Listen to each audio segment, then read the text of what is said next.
Okay, so I have the yarn, and we're going to start by making a slip knot and wrap it around your finger, your 2 fingers. Your tail of your yarn, you're going to pull half a loop through and then tighten.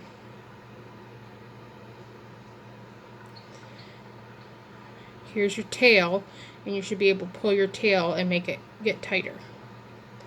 And this you gotta weave into your work later, so you want, like 5-6 inches maybe. It doesn't have to be any longer than that, but you don't want it too short. But you should be able to pull on this to make your loop tighter around your hook.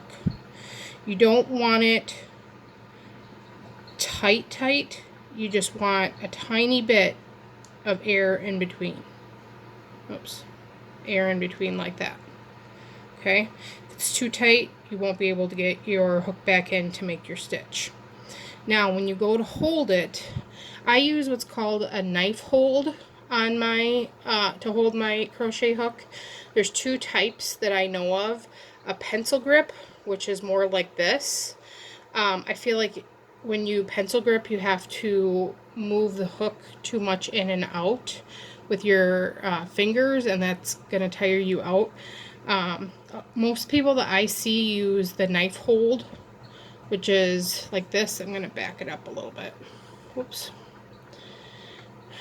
Which is more like this, like you might use to cut something.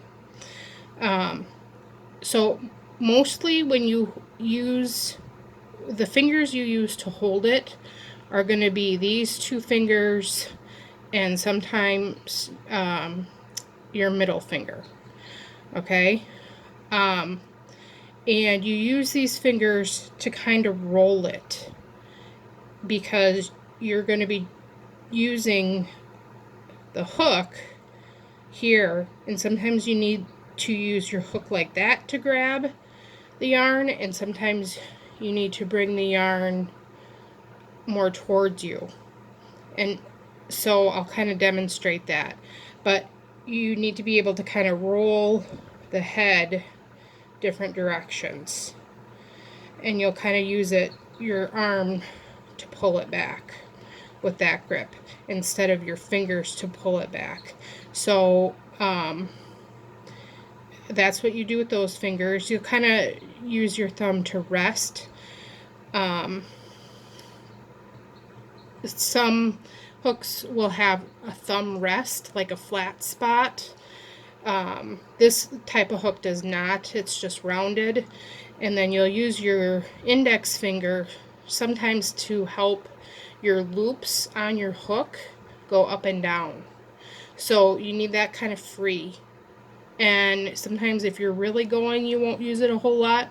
Some people use it more than others. I use mine a fair bit, because sometimes you'll have 2, 3, 4 loops on your hook and you need to help them slide down, or sometimes the yarn you use, it'll kind of want to slip off, and you'll just kind of tap that. So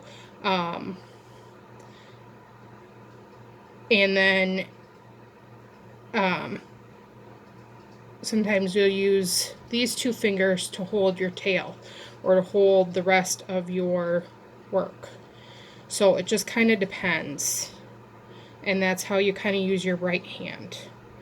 Your left hand, this differs with different crocheters too.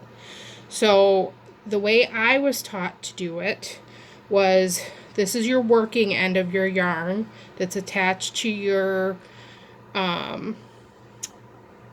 skein of yarn, and then that'll come up through your palm and it'll go over your index finger, and you want to think of kind of like a little triangle.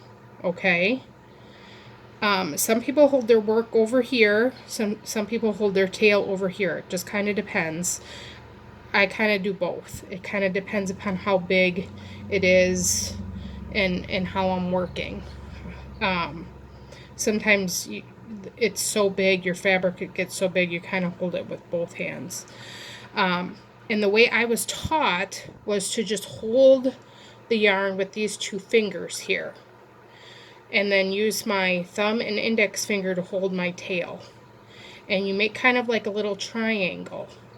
And you want tension here and here, and you use these fingers to kind of hold it so you get a slow slide of yarn, oops, up through your fingers. But what I've found is that yarn is softer now, and I kind of get a cramp trying to hold the yarn down so that it slides at the right speed. Because if it slides too fast, then you kind of get big loopy stitches. And if it slides too slow, it makes your stitches smaller and tighter, and that's not always what you want. So what I've been doing is I have been putting the thread or the yarn under my ring finger, and that has been adding the extra tension I need without making my fingers too tired. And then I bring it over my index finger, and that I can like lift it and make it a little bit tighter, and then it's also stretched out to do my yarn overs. And you always do your yarn over this way, okay? So it comes from the back and it goes over the top. And then you grab it, it goes, this is called the throat, where the yarn is right now. That's called the throat. And then ideally, when you pull it, you kind of turn your hook so that it comes down, oops, to go through that space like that. Now, you can do it in any direction. You know, if you bring your, let's see if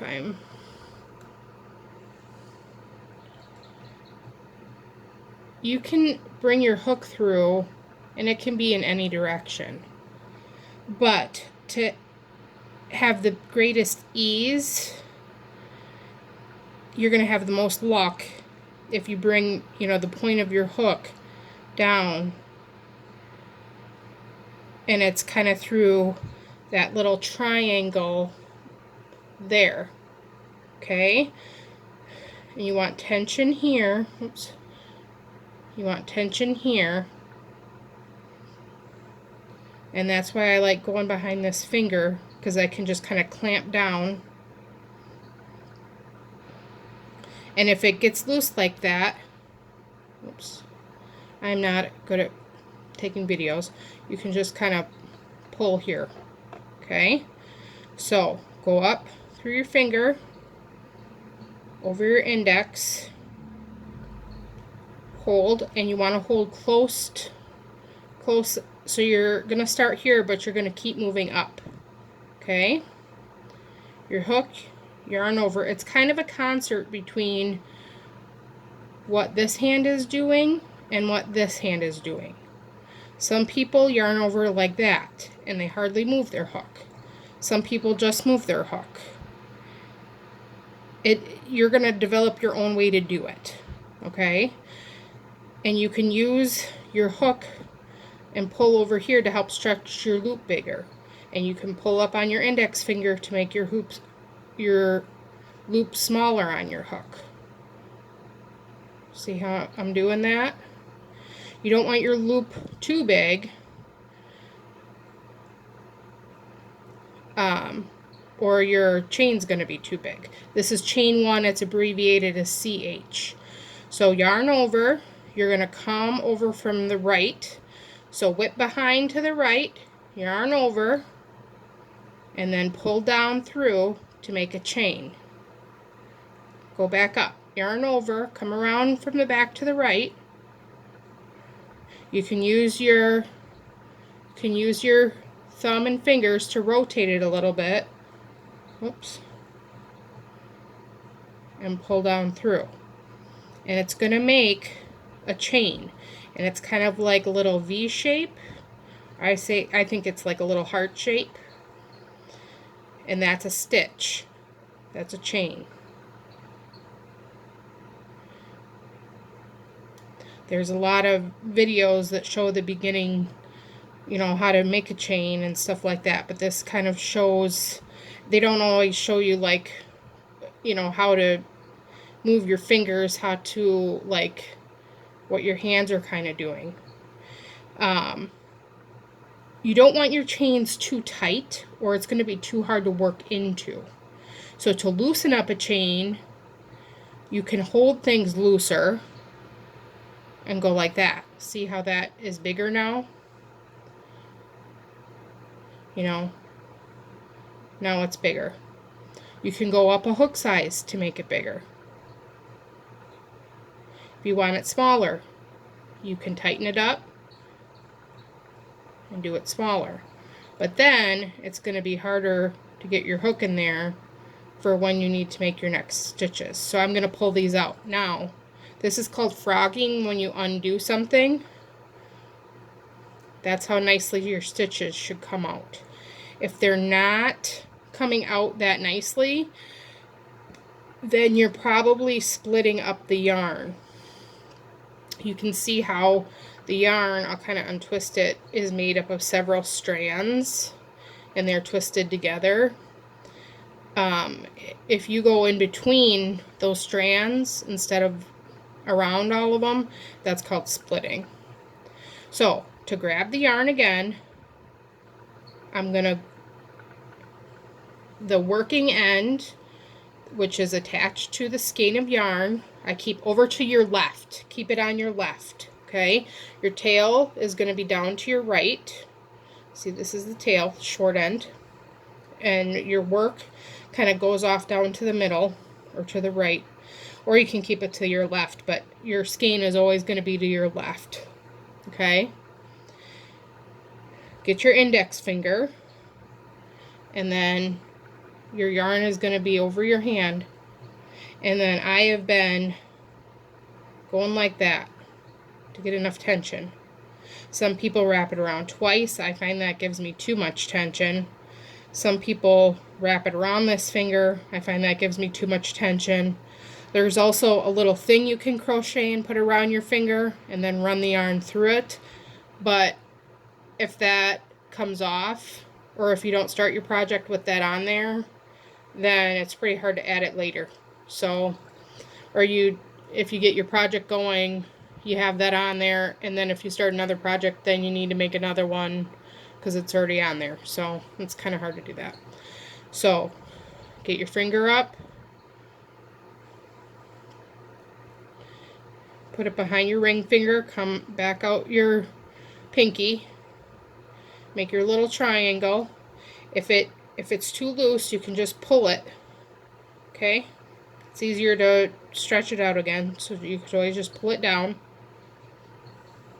I've got my last two fingers here holding my hook. Middle finger and thumb holding my chain close to my loop on my hook. And then to yarn over, grab, okay? Loop around come around the back to the right, and then grab it. And then pull it down through the middle. Okay, come back around, pull it down through. Come back around, pull it down through. Now, when it says chain however many, and then let's say you're going to do a single crochet, and it'll say single crochet in second chain from hook. So you never count the first one on here. This is just the loop on your hook. So let me grab something real quick so I can show you.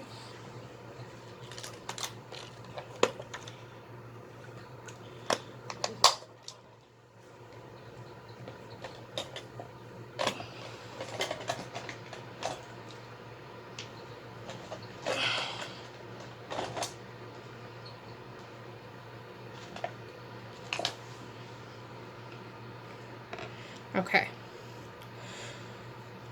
So this is the first chain from hook.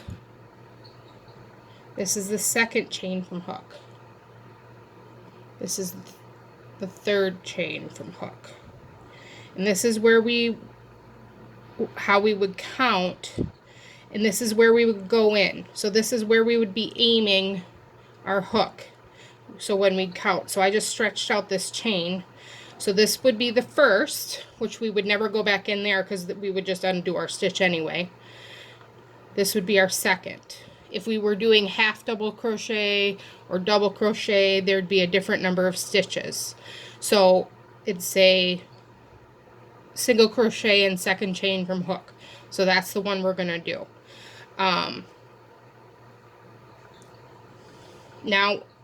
in the foundation chain, it's always a different number or a different method than if we're crocheting higher up, and I'll show you what I mean.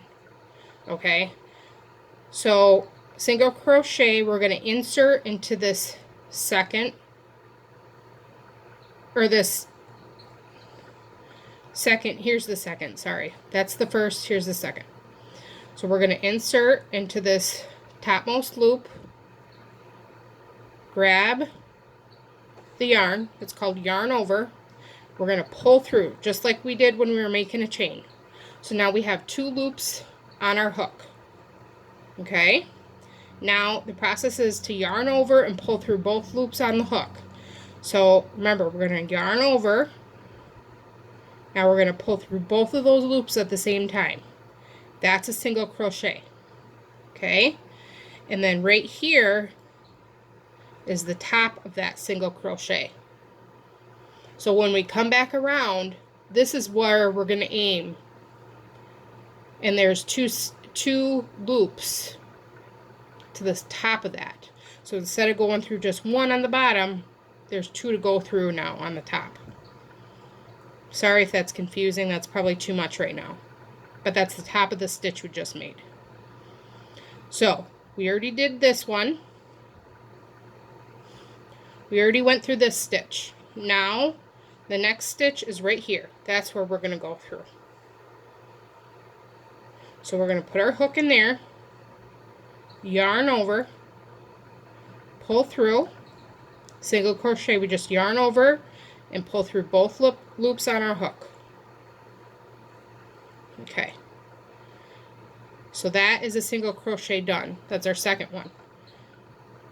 This is the stitch we just went through, the foundation crochet we just went through. Next one is right here. That's the one we're going to go through. Single crochet, go through, yarn over, pull up a stitch,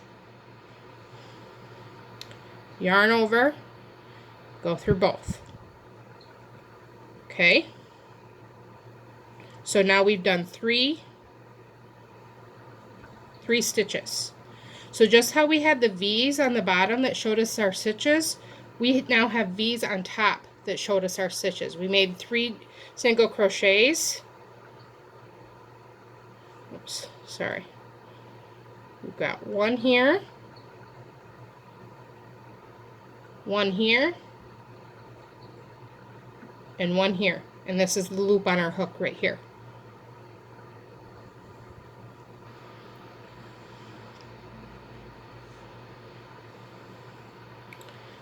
Oops. So, grabbing our yarn again. Index finger, pinky finger,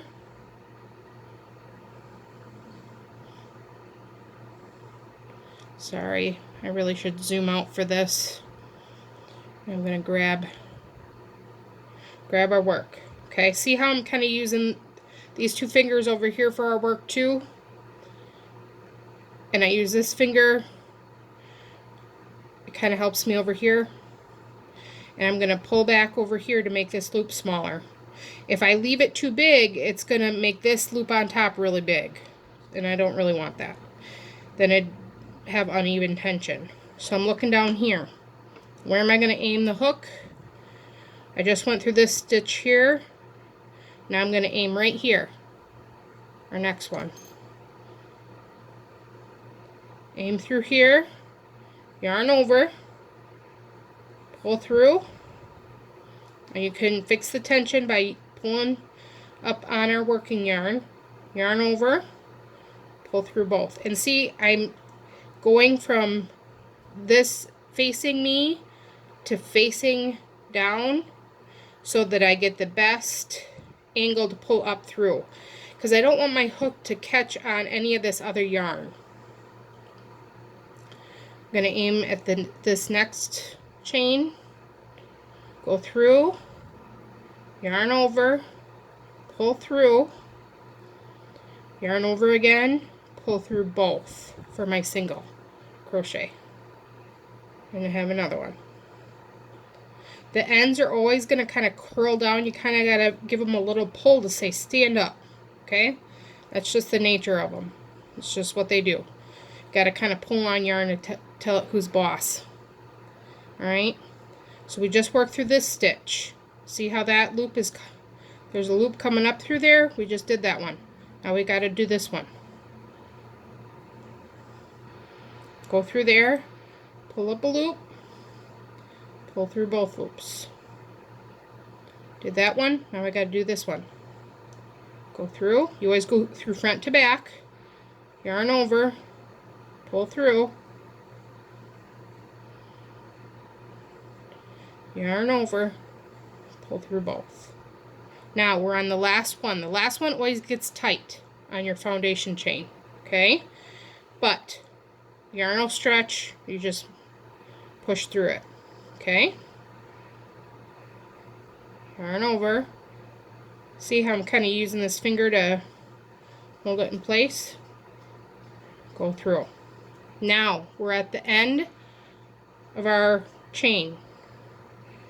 I didn't really count them out loud, but 1, 2, 3, 4, 5, 6, 7, 8. Now, we have to do what's called a turning chain at the end of a row.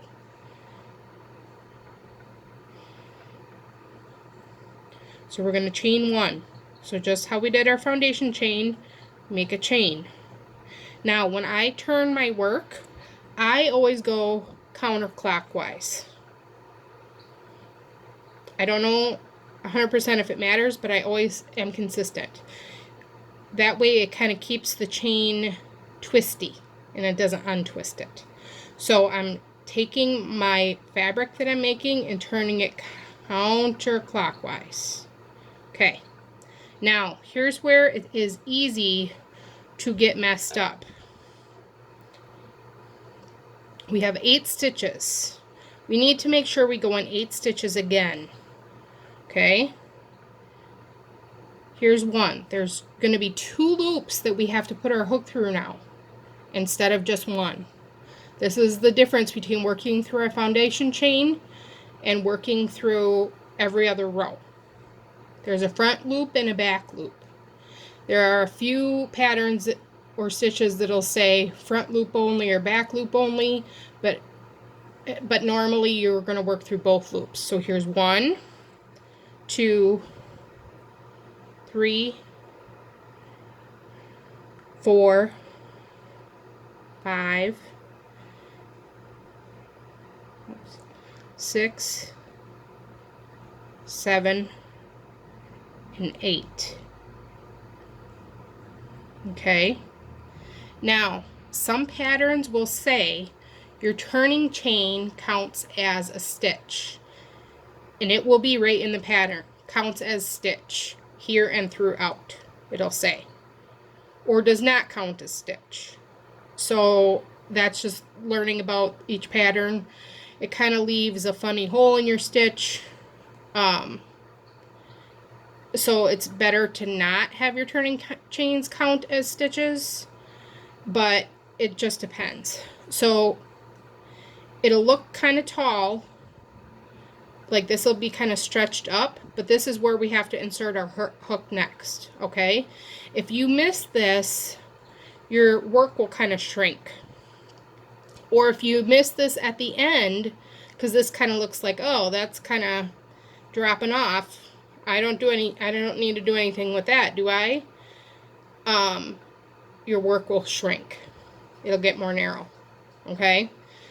So that's what you have to watch out for. So let's get your index finger, put your stuff through, grab close to the loop. We're going to insert right here. Okay? So there needs to be 2 loops. We have that V.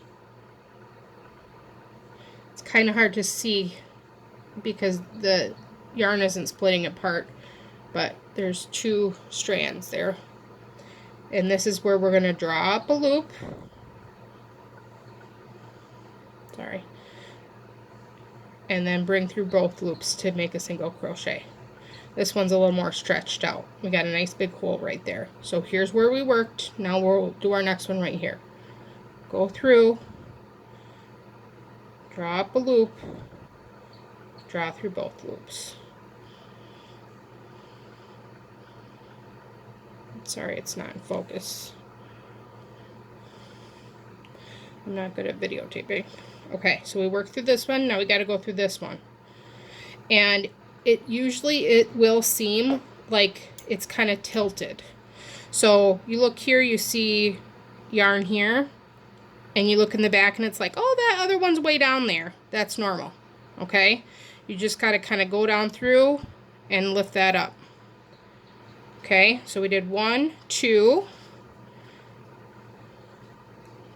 Let's pick up our yarn again. Get your index finger and then get that ring finger around.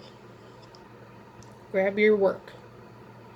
We're going to put our hook in right there. Make sure you got both loops. Yarn over. Pull up a loop. Go through both of them. And you might have to use your fingers to twist it to get the right sweet spot so it goes through smoothly. Okay? Let's go through the next one. See, we did this one. We can see how that's stretched out. We're going to go through this one. Pull up a loop. Now we got 2. Go through both. Here's where we're aiming. Go through, pull up a loop. Go through both. Here's where we're going. Now, let's say you've lost count. You're like, oh, is that 1 stitch over there or 2? I don't know how many to do. Well, let's count our stitches up here. We have 1 V, 2, 3, 4, 5, 6. Okay, we have 2 more to do. We're going to put, there's where we just worked. Right here's the next one. And go through here, pull up, sorry, yarn over, pull through. Okay, oh gosh, we're falling off. Where to go? Let's turn it sideways. You can see the V right there. Okay, you got to kind of go down on these last ones on the row. It'll look funny, but it'll work. Pull through, give it a tug. Okay, we got to stretch this last one up. Yarn over, pull through. See, that came up there. It looks beautiful. Turning chain. 1. Looks awesome. You did it.